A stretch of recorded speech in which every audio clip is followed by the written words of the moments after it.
Welcome to it, sports fans. It is Friday. I think it is. Friday. Friday. And that means I'm live. I'm with you. I hope you can hear me. Today is obviously that day where, I mean, the rugby's back. Is the rugby back? I'm not sure what people are feeling about that. Yeah, let's see how that whole thing works out. Hope you can hear me. I hope my audio is coming across nicely. Welcome to it, MKT Show. I'm MKT. We'll do a quick show today. People are off to watch the rugby. Let's let them do that whole thing. Let them do that whole thing. I'll be quick today. I think if you haven't joined our rugby group, by the way, Cliff Central Brew, if you are in the Super Brew world, go ahead and join that. Two Oceans. Smart. You must be from Cape Town. Good. Two Oceans. Yes, you can hear me. That is good. That is good. Loud and clear. I'm MKT, Gareth Cliff, MKT Show. Welcome to it. Friday, wrapping up the week. Thank you very much for taking the time. Two Oceans and whoever else has taken the time to join me. We'll be quick today. We will do a little Friday 5. I mean, I'm really excited about a few youngsters. The transfer window is closed now. So really happy about that in the Premier League. And let me give you my thoughts about the rugby. By the way, if you're not playing Super Brew yet, come and join us. Cliff Central Brew. It's as easy as that. Cliff Central, one word. Brew, B-R-U. If you haven't made your picks yet, sorry. Sworry, as they say in Canada. Sworry. Absolutely sworry. 13-3. I'm a Lions fan. I am a diehard Lions fan. And the Sharks back to haunt me again. It is, I mean, they were 13-3 up a little while ago. That's all I saw. I saw a little bit of the beginning. Ugh. If you're a Lions fan, ugly, right? Ugly, not looking good. And Elton Yankees as captain. Yeah, look, you are in a sticky wicket if Elton Yankees is your captain. But it is what it is. People like him. I'm not a big Elton Yankees fan. I think I've always said he's more Khafi Toy than anything else. I like him at Curry Cup, Super Rugby level. Don't want to see him anywhere near a Springbok shirt. Don't want to see him anywhere near a Springbok shirt. But Elton Yankees, 13-3. So I'll give you my pick for tonight, and I will reveal my picks, of course, on the socials as the weekend goes. So come and join us. And there will be a prize, by the way. Those on Cliff Central Brew, there will be a prize only for the winner, though. This is not Montessori. Everybody doesn't get a medal. I do not care if your feelings are hurt about that. We only care about winners. The person who wins, hey, who knows? The prize might be a keychain, or I might buy you lunch. We don't know. We don't know what the prize is going to be, but we'll see. But there will be a prize. Let's have a bit of mystery to it. But there certainly will be a prize if you win the Cliff Central Brew. So 2 prizes on the show going, by the way. 1, if you haven't joined the MKT Show FPL, go and join that on the Fantasy Premier League. Otherwise, Cliff Central Brew. Listen, let's start with the rugby. Number 1, what do I think about the rugby?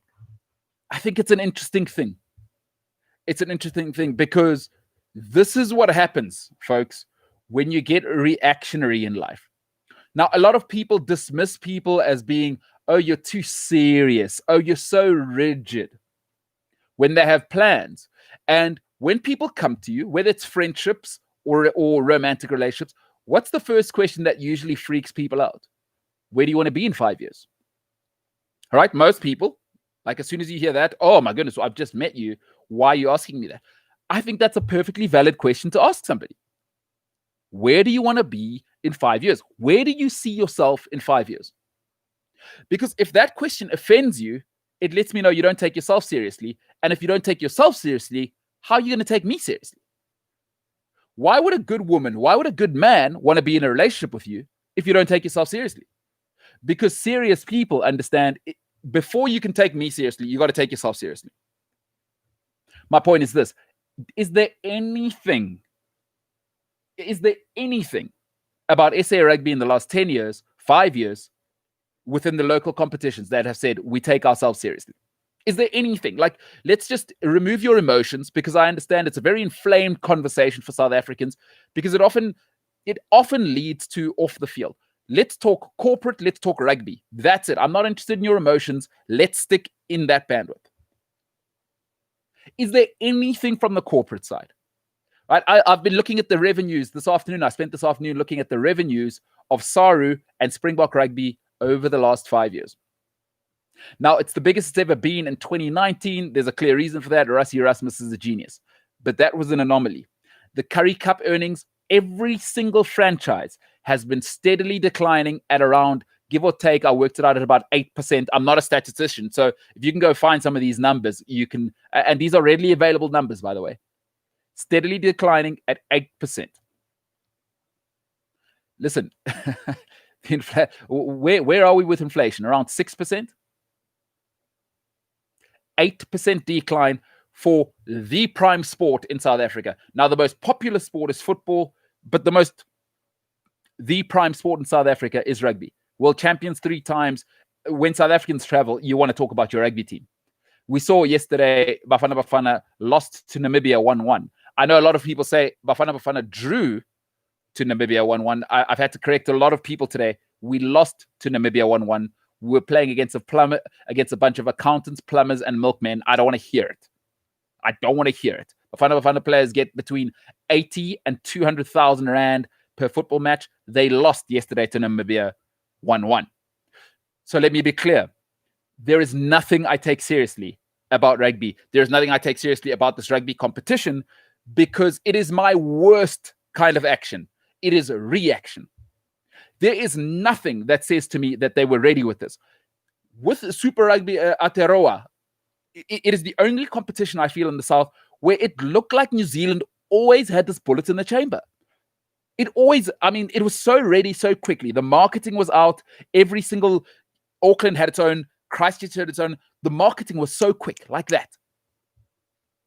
Super Rugby Unlocked has just felt like somebody woke up and their cousins in marketing and, okay, well, we might as well do a little bit of social media. It just feels amateur. And, the beauty of watching the NFL, Super Rugby Aotearoa, and watching the All Blacks, all these teams, whether you like Formula One or not, cycling, doesn't it feel awesome when you're watching something professional, when you think, there's no ways I could do that? Honestly, if you've got a smartphone, I feel like you could do the marketing for what Super Rugby Unlocked. And this isn't to be cynical. This is what I'm seeing because I work in the media space. Folks, there is no more place. And as South Africans, we've got to have some standards about ourselves. There's no prizes for humility in life. There's no prizes for humility. And I know in South Africa, we love it. There are no prizes for humility. Get it together. If we are the world champions, the prime competition, we should be the most professional rugby league in the world. We produce the most rugby professional in the world, and we continue to produce the best rugby players in the world. That's not me saying that. That's billionaires in Europe saying that. How do I know that? Go and look in France. Go and look in the United Kingdom. Billionaires don't just hand their money out, folks. They want bang for buck. What is South Africa doing? That is my first point. Okay, fine. We are now in this, what I think will essentially be a watered-down Currie Cup, which is what it should have been anyway. Let's go with it. Who do I favor? I think it's got to be the Sharks, because I think with this long being away, you got to say who was the form team who had the least turnover, and you look at the core of the Sharks. I think they got something going down there. The coaching's good. The players are good. The players are young. The players are hungry. Sikumbuza Noche, I think, is putting the team on the back. He's special. And I think he's got a point to prove. And everybody seems to be gathering around him. I think there's a bit of a chip on his shoulder. Everybody looks at Siya Kolisi. And I think Noche, I haven't got any information on this, but I've always had the feeling like he was always in Siya's shadow. I thought it was great for him to get away. He's a completely different rugby player, by the way. He's a dynamic number 8. Siya is a completely more physical, different type of guy. But the nation has embraced Siya, and Noche, along with injuries, has always felt a little ignored and shunned to me. But he is playing the best rugby he has played in forever. The Sharks, for me, are the favorites. They have to be. Least turnover, and I think the best players. They are the best. They are certainly the best coached team in South African rugby. I watch the Sharks and I'm like, oh, here's their strategy. Here's their identity. They are nasty up front and their outside backs are sick. They are sick. Absolutely wild. Absolutely wild. Raw, well coached. And I think nobody else is really in the competition. Now, Jake White is always an interesting thing to me. You know, with Jake, it's it can only go one of two ways. It's a new time now. It's a new time. I know his ways of being hard and difficult and rigid. That worked with older players. He's got a young team now. And I believe the one good thing he's done, and one good thing for South African rugby, and I've said this since he came back, Anu Botha is the best loose forward in this country. And it's not close, by the way. It is, for me, in terms of the full package of what I want in a loose forward, Anu can fetch. He is an absolute nasty ball carrier, right? And his defense is outstanding. And I don't just mean in the old school, he's just a tough guy. He does everything Pieter-Steph du Toit does. He carries better than Pieter-Steph du Toit, and he's as good a fetcher for me, if not better than Sia. Anu Botha is an absolute electrification machine. Can they build a team around him? Now, it looks more like an old age home there at the Bulls. So here's what you know about the Bulls, is we want to win now. Can Jake, that he's disagreeable, but can he create that us against the world mentality immediately, get those players playing immediately? Because if the Bulls don't win now, it's a disaster. They're going to have to blow it up. Gio Uplon's what, 86? I mean, it's ridiculous. But can the Bulls win now? Yes. Will they beat the Sharks? I don't think so. Expect the Sharks to cruise. I've got them by 9 tonight to beat my beloved Lions. I'd love to know what people think. Am I happy about the tournament? No. It was reactionary. It's not what we should have done. We should have been... You know what COVID did? And I'm sure you've heard every person who thinks they're smart say this. COVID didn't shut businesses down, folks. I'm sorry. I know it's hard to say. If you're an entrepreneur, it was a horrible time to start a business because entrepreneurship is difficult. But any large business, right? Go and look at any businesses. People that listen and watch on Cliff Central, you're all smart people. It didn't shut your business down. A mentor of mine always says a business is closed 5 years before the door's closed. 5 years before they come and repossess that beautiful couch you got from Italy, your business has actually been closed. What you don't realize is that your business model is off. Now, this is why the great companies survive. This is why I said to you, when somebody comes to you and says, hey, if you want to be my boyfriend, my girlfriend, my wife, my husband, where do you see yourself in 5 years? Is not a crazy question. And if you freak out, that's a you problem. Currie Cup, South African rugby. You know why it's a disaster? Because it's been a disaster for 15 years. There is no corporate governance. There is no structure. There is no plan. There is no plan to get big money involved. We still care about, we're still trying to save the Kings. We're still trying to save Border when they can't run 5 million rand budgets. Do you think big businessmen are going to come from England and say, I'll give you £1 billion to run your club if you can't even run a 5 million rand budget? Folks, I work in business. So all COVID did, and it's been horrible. By the way, to those who lost jobs, thoughts and prayers, it's awful. I'm not talking about that. Obviously, the economic ramifications are awful. If we can, for one side, put that aside. COVID didn't shut your business down. COVID didn't shut Currie Cup down. COVID didn't shut Super Rugby down. South African rugby has just been waiting to step on this landmine. All it did was show you your flaws. If there was a crack, it is now the Grand Canyon. And now everybody is seeing CSA, SA Rugby. Come on now. Am I surprised? No, because I know the people that work behind the scenes in SA Rugby, zero understanding of business, zero understanding of appreciation for how you keep talent happy. So not happy, but hey, happy to have rugby back. You know, for all of this crying, I'm still a South African, Ike. If you're an international viewer, find a South African wherever you live. We live everywhere in the world, and you'll know us. We're loud, we're proud. I'm a South African, Ike. Still want to go for a braai with the boys on a Saturday. Hey, don't even need to watch. What's the rugby score there? Oh my goodness, come see this missed tackle. Still love a bit of that. Don't want to watch the Lions, though. They were 13-3 down. Please don't even tell me the score. I can only imagine it's going to get worse. Love to know what people think. You know what I'd like to hear? Smart people, smart viewers. I have my ideas, and I'll share them as the rugby season unfolds, of how the rugby competition in South Africa should be structured. But I'd love to know, what do people think? Give me 2 things that you think, if these 2 things changed, SA rugby would be set and we'd dominate like the All Blacks, would be a business like the NFL. I had a very interesting meeting yesterday with somebody who works in the funding space. And he said to me, listen, your business model is, not so important. What's your executive plan? And he was talking to me about a football club that he loves. He goes, listen, it doesn't matter how much money you put in, right? If your strategy and the money, right, are divergent, strategy and your application are divergent, doesn't even matter. Doesn't matter. You could spend $1 trillion on South African rugby. Where's the executive? Where's the governance? Where's the strat? And if those are divergent, if you're just pouring the money in with no strat, and those are divergent, and you're not worried about the product on the field, you're not worried about giving the fans an experience, you're not worried about me at home paying $100 per month for my subscription of pay-per-view television, it's dead. It's dead. And they thought it would last forever. COVID came off the top rope, elbowed everyone in the face, and now it's like, oh, you got caught with your pants down. But the rugby, hey, Saturdays are for the boys. So if you're watching the rugby, enjoy. To Cheetahs fans, I'm sorry you're out of top 14, but at least you've got a rugby unlocked.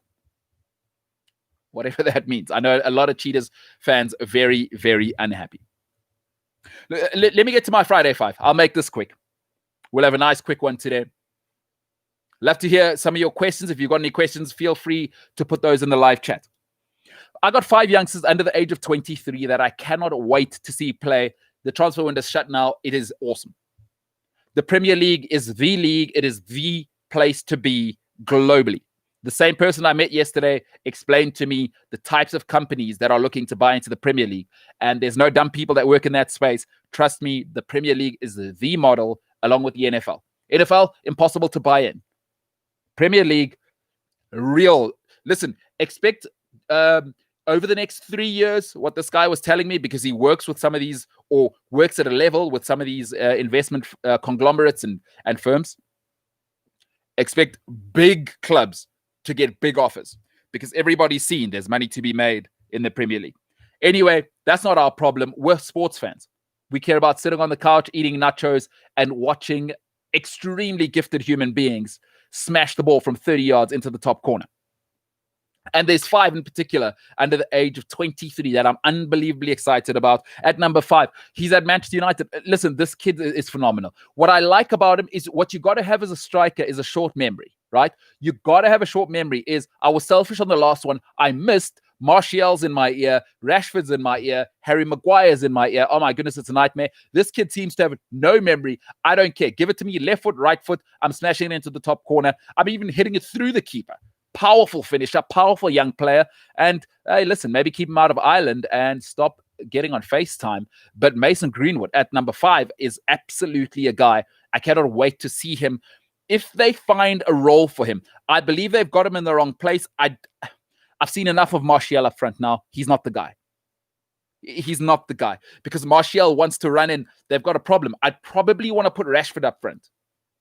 It worked in lockdown, but it doesn't quite fit. I think the difficult thing to admit is the wunderkind Mason Greenwood is actually the guy you should put up front. In the setup, second best option, put Martial up front. But for me, if I was United, commit early.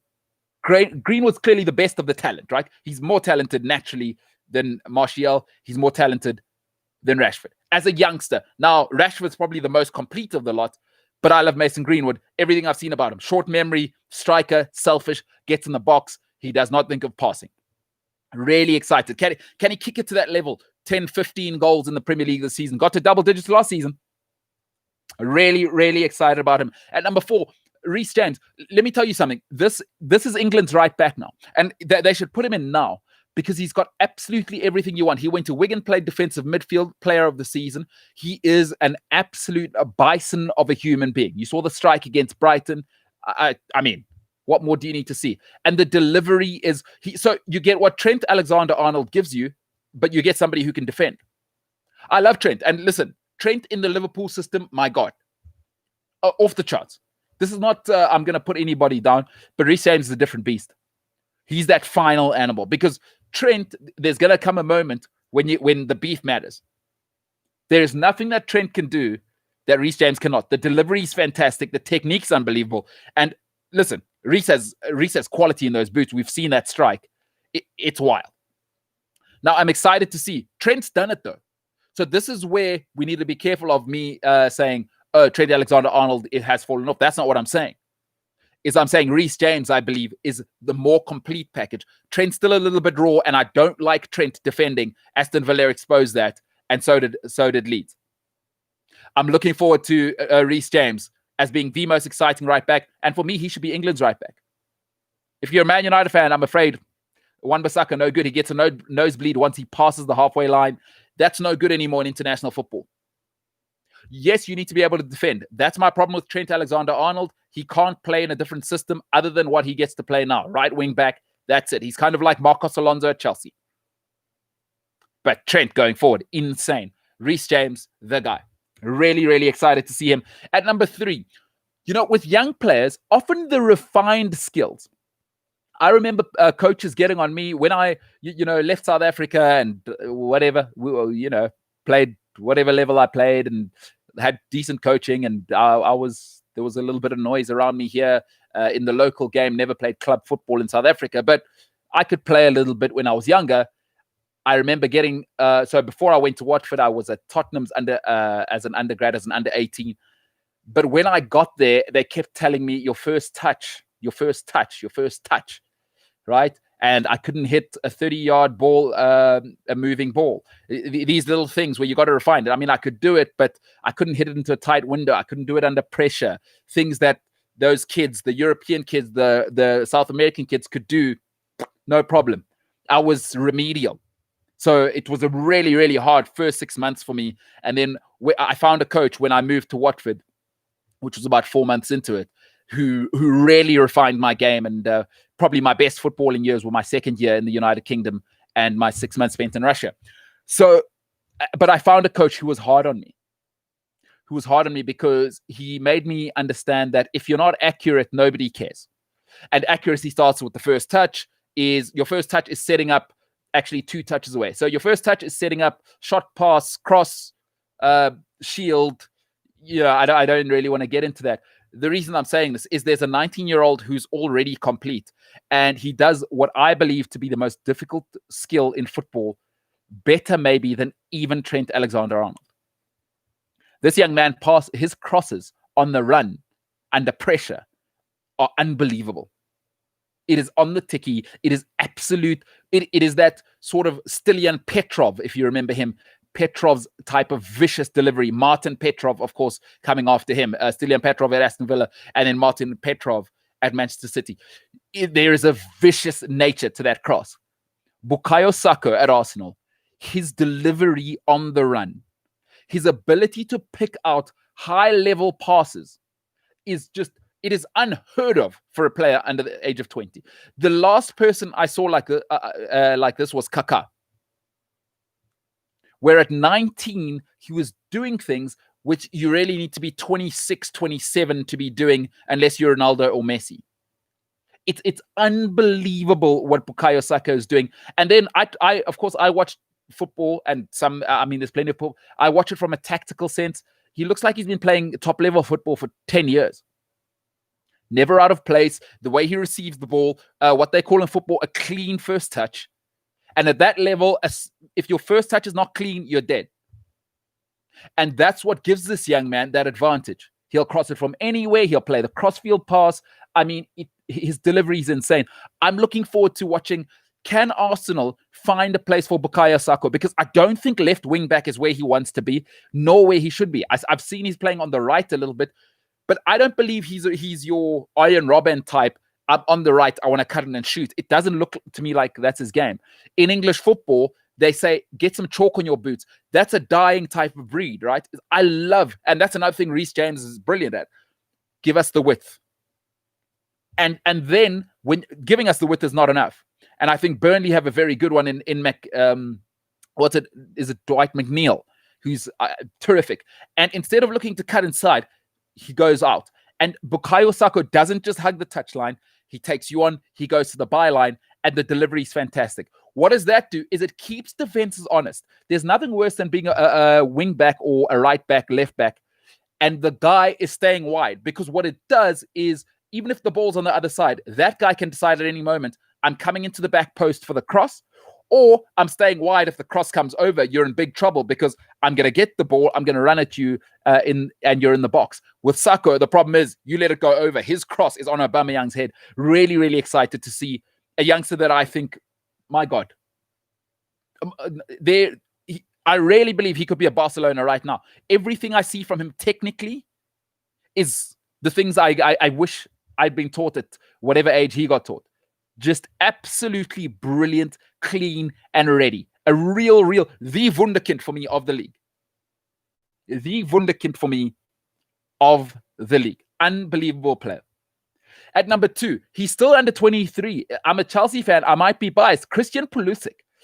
We still haven't seen a full season from him. Right? And I'm glad Lampard's given him some time off. Those injuries are becoming concerning. I don't want him becoming Michael Owen, because when he was at Dortmund, there was a lot of pressure on him. And he played up to a level, and he played a lot of football. You know, Leo Messi, for all of his greatness, Cristiano Ronaldo, for all of his greatness, they were allowed to develop 20 games a season, 25 games a season. And even then, when you've got Ronaldinho, Messi's not doing the heavy lifting. There isn't the psychological pressure. Right? A lot of injuries are psychological, by the way. So Leo Messi had time to develop. He came there. Ronaldinho's got it. Xavi's got it. Right? Iniesta's got it. And then as he grew, as his body became accustomed, as his mind became accustomed to the pressure, easy does it. Pulisic, from the beginning, star player. Love to see what he can do this year. I'd like to see him find a role. Are you a right mid? Are you a number 10? Or are you going to play on the right? Stay there, Lampard. You keep him there. Of course, he can have a free role. He's an intelligent player. But let's see what this young man can do now that it's clear that he's the guy. He's got the number 10 jersey. Now you're the guy. There's no more wondering kind of, who's the guy? Is it Giroud? Are you trying to replace Hazard? He's the guy right now. What we saw in lockdown from Pulisic, if you're a Liverpool fan, you remember when he came off the bench, what he did, nearly turned it around. So I'm excited to see what this young man can do. And I think he is as good as anything. And he's a good shout for player of the season, by the way. Not young player of the season. I think Pulisic stays fit. Expect him to be in that top 3, top 4 shout for player of the season. The player I'm most excited to see, though, I think the best young English striker since Gary Lineker. I think Lineker was better than Shearer, but that's a conversation you can have with whoever you want to have it with. The best young English striker, and certainly the most complete young striker in the world outside of, because there are anomalies in everything. I need to be clear. Jesus for me, Gabriel Jesus is a freak of nature. At 19, he's the Brazil number 9. So I don't even want to talk about Gabriel Jesus. I didn't include him on this list for the reasons that I've mentioned now. He's the Brazil number 9. Like, that's an anomaly. That doesn't come around every generation. He's out of this world. Gabriel Jesus is obviously the best under 23 player for me. He's it. He's the guy worldwide. He's the guy worldwide. But at number 1, Calvert-Lewin. Dominic Calvert-Lewin is everything you want in the Premier League. And I'll tell you who I think would be very proud to see this guy. He's Didier Drogba light. There's nothing about Calvert-Lewin that you won't like. He's got the pace to run off the last shoulder. He can play it to the chest. He can hit. I mean, have you seen his leap? If you haven't been watching Everton play football, his leap for crosses, my goodness, who did he put down? Is it that Leicester White? Ben White, I think the kid's name is. I mean, he jumped on him. It was like a bison crushing an ant. It was wild scenes. He is a freak of nature physically. But what I love, like Didier Drogba, clean first touch, and he can hold it up. This is where Tammy Abraham lets himself down. No first touch. Romelu Lukaku let himself down. And Calvert-Lewin can finish, people. He can finish. He's a real player. This guy's a real player. And now he's got a real coach. And now he's got James Rodriguez. And now he's got Luca Dean. And now he's got a fit Seamus Coleman. And now he's got, I mean, Davies will be playing more confidently. And now he's got Gylfi Sigurdsson in a good position. Andre Gomez. These are all superb players. Decore will be joining him to link up off the front. And I think him and Richarlison, listen, if you're in the Premier League, you got a problem playing Everton this season. Between James, Richarlison, and Dominic Calvert-Lewin, you got a problem on your hands. You got a serious problem on your hands. And I like Richarlison, but I love Dominic Calvert-Lewin. I love this kid. I'm expecting 20 goals this season at the very least. At the very least. He scores 20. I predicted they'll be top 4. They're in. He gets his 20. I believe they will be top 4. He's an unbelievable player. If you haven't seen him, Dominic Calvert-Lewin, the most exciting under-23 player, and he got his goal on debut, of course, for England, as though anybody cares about international football. Love to know, what do you think? Remember, if you want to get a hold of me, sport@cliffcentral.com. That's sport@cliffcentral.com. You can send your message in, whatever it may be. You want to moan about your club, you want to see some content. Listen, we got some cool stuff that we're working on. People are saying, hey, what happened to the music? Where's Vody? What's happened to all of that? I've got a couple of those messages. They'll be back. The production will be back. We're in a transition. But I thought we've started something. Without the production, it doesn't matter. We'll keep bringing the content.